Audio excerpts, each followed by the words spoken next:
ആരംഭപ്പൂവായ മുത്ത് നബിയുടെ ഹളറത്തിൽ ചെന്നേർത്താൻ ഞങ്ങൾക്ക് തൗഫീഖ് ഏകല്ലാ.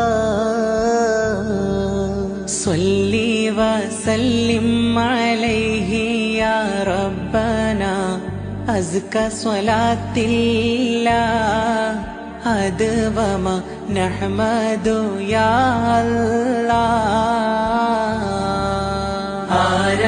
ആരംഭപ്പൂവായ മുത്ത് നബിയുടെ ഹളറത്തിൽ ചെന്നെത്താൻ ഞങ്ങൾക്ക് തൗഫീഖ് ഏകല്ലാഹ്.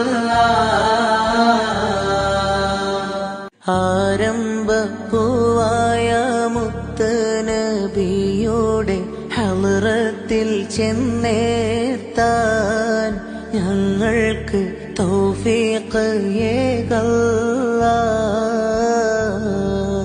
സ്വല്ലി വസല്ലിം അലൈഹി യാ റബ്ബനാ അസ്ക സ്വലാത്തില്ലാ അദ്വമ നഹ്മദു യാ അല്ലാഹ്.